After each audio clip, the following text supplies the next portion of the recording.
teman-teman, aku mau menambahkan satu jargon tambahan. Ya. Ketika aku teriak 98, kawan-kawan jawab lawan pemutihan sejarah. Sepakat? Hari ini saya marah lagi. Gitu kan? Kita harus marah karena putusan PT UN tidak berpihak pada korban dan keluarga korban.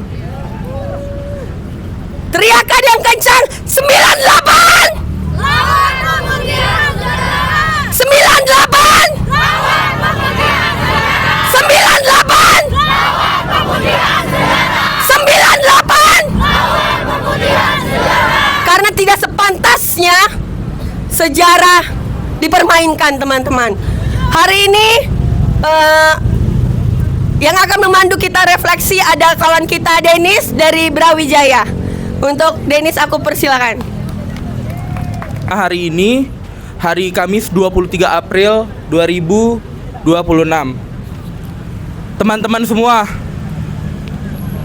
pada 21 April kemarin, tepat pada hari Kartini, Pengadilan Tata Usaha Negara atau PT UN Jakarta memutus tidak menerima gugatan masyarakat sipil terhadap Menteri Kebudayaan Fadlizon terkait penyangkalan pemerkosaan massal Mei 1998. Majelis Hakim menyatakan PT UN tidak berwenang dan berhenti pada alasan formil tanpa pada hak korban atas kebenaran dan keadilan tidak disentuh. Peradilan yang seharusnya menjadi ruang koreksi terhadap kekuasaan justru menghindar dari tanggung jawab itu. Apakah adil, teman-teman? Tidak. Apakah adil, teman-teman? Tidak. Saya rasa juga tidak. Maka dari itu mungkin sebagai pembuka dari refleksi hari ini ada kawan kita Ebil dari Budi Luhur yang akan menyampaikan refleksinya. Kepada Ebil dari Budi Luhur, dipersilakan. Sebelumnya saya izin mewakili teman-teman mahasiswa kriminologi Universitas Budi Luhur untuk hadir ke sini, teman-teman semua.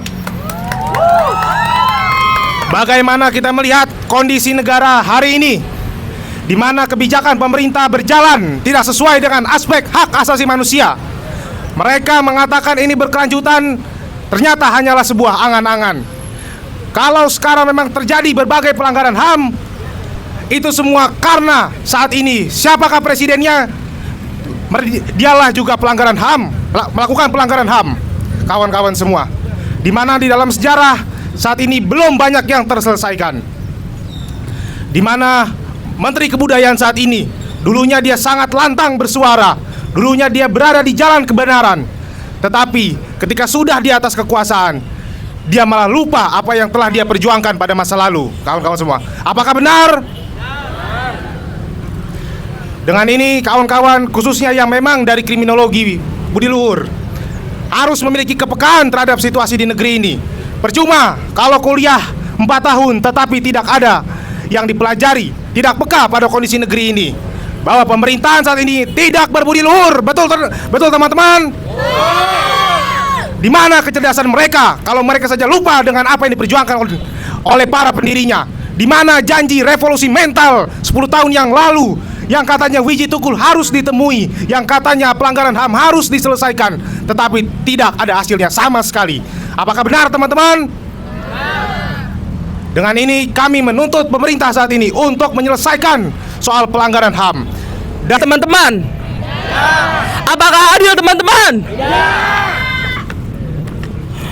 Putusan PT UN yang menutup ruang pengujian substansi memperlihatkan lemahnya keberpihakan sistem hukum terhadap korban, terutama perempuan yang mengalami kekerasan berbasis gender. Lagi-lagi, apakah adil, teman-teman? Tidak.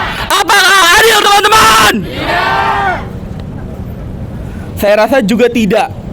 Maka dari itu, selanjutnya ada Bayu dari Unpam yang akan melanjutkan refleksinya. Silakan Bayu dari Unpam, silakan.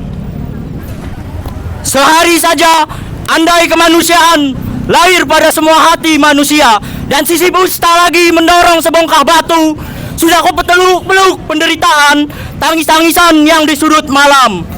Atas nama malam yang membicarakan terang, dalam peluk yang meradang dan ketulusan pada kasih-Mu Tuhan. peluklah aku kepada ketulusanmu bagai rindu ibu kepada anaknya atas ketidakadilan padamu. Untuk hari ini ku bersabda pada doa sampai tangisku menjadi sebutik melati akrab dengan kematian. Padamu, pada kasihmu, peluklah aku kepada makrifat. Terima kasih kawan-kawan. Hidup korban! Jangan diam! Soeharto! Soeharto! Terima kasih teman-teman. Ini menunjukkan masalah serius dalam cara hukum diterapkan. Dengan menyatakan tidak berwenangnya, pengadilan menghindari pengujian terhadap tindakan pejabat publik yang berdampak luas terhadap hak asasi manusia. Padahal, hukum administrasi membuka ruang untuk menguji tindakan pemerintah, termasuk yang bersifat faktual. Sikap ini menciptakan preseden berbahaya, yaitu tindakan kekuasaan yang merugikan publik dapat lolos tanpa pengawasan dan tanpa mekanisme koreksi yang memadai. Dalam situasi seperti ini, hukum tidak lagi memiliki fungsinya sebagai alat pelindung, melainkan alat yang melanggengkan impunitas. Hidup korban! Jangan diam! Lawan apa? 98. Baik, teman-teman, selanjutnya ada kuliah umum dari Prof. Ani. Kepada Prof. Ani dipersilahkan. Teman-teman, Assalamualaikum warahmatullahi wabarakatuh.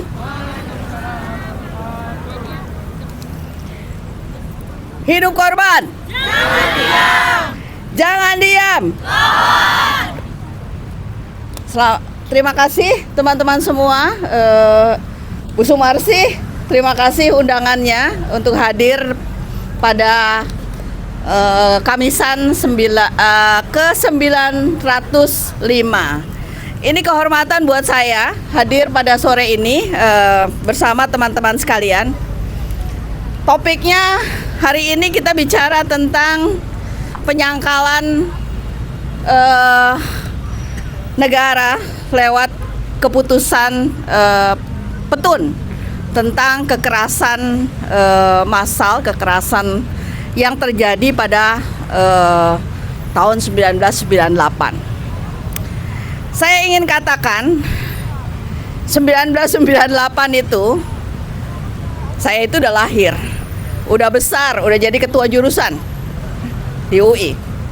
Dan saya mengalami, saya merasakan, saya bisa dibilang saksi. Kamu semua belum lahir pada zaman itu. Nah, bagaimana kita melihat hari ini 27 tahun sesudah 98 menyikapi apa yang terjadi dengan kekerasan sistemis yang terjadi saat itu. 98 itu adalah pecah karena krisis multidimensi di Indonesia. Ada krisis politik, ada krisis ekonomi, ada krisis global, semuanya menyatu menjadi satu. Meledak di tahun 98. Nah, ketika itu terjadi kekerasan sistematis.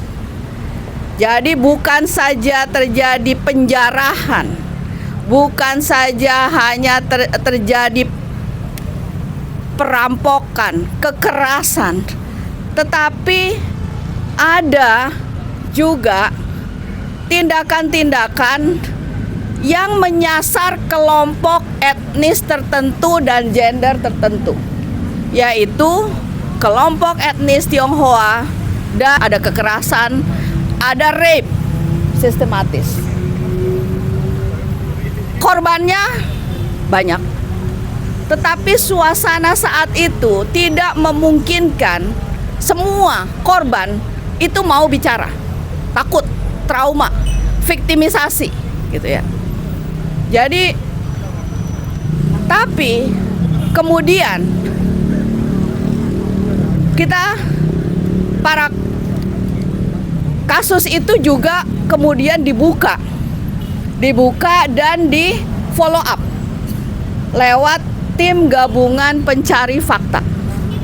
Tim gabungan pencari fakta sudah memberi rekomendasi untuk dan mengidentifikasi pelaku-pelaku yang seharusnya diseret ke meja pengadilan, diseret ke pengadilan dan diproses secara hukum. Tidak pernah terjadi itu. Makanya kemudian masyarakat sipil mengajukan gugatan ke Petun untuk mencari keadilan kepada korban. Tetapi sekali lagi 27 tahun kemudian, kan katanya Indonesia sudah berubah menjadi demokrasi, penghormatan kepada HAM, kesetaraan gender, keadilan gender sudah lebih maju dibandingkan dulu. Tetapi kita sekali lagi menerima kenyataan itu tidak terjadi dengan keputusan Petun yang kemarin sama-sama kita lihat. Dari semua peristiwa ini, maknanya apa? Maknanya adalah satu, persoalan Mei atau juga kekerasan-kekerasan. Nanti saya akan mengilustrasikan Mei ini, saya kaitkan dengan kasus-kasus yang lain. Melihat cara pandang negara itu belum berubah, belum berperspektif korban, tetapi tetap melihat cara pandangnya itu dari kacamata keamanan negara. Jadi seolah-olah kalau kita mengamati kenapa cara pandang negara seperti itu, kenapa mereka nggak berubah? Mereka melihat bahwa setiap gangguan yang muncul itu adalah gangguan untuk negara, gitu ya. Ancaman itu adalah ancaman yang datang dari luar. Dipersepsikan ancaman itu selalu berciri politik dan keamanan selalu dari luar mengancam Indonesia, gitu loh. Kan sampai sekarang kan kita selalu mendengar ada antek-antek asing. Nah, itu artinya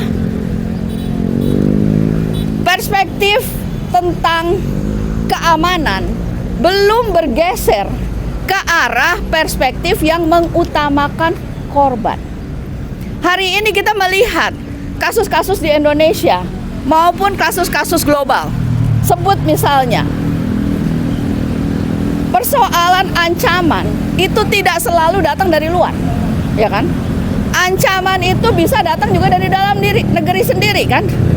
Kita ngelihat ada kekerasan terhadap perempuan, kita melihat ada bencana, kita melihat ada kasus-kasus kelaparan, kita melihat banyak kasus-kasus bagaimana kesehatan dan seterusnya.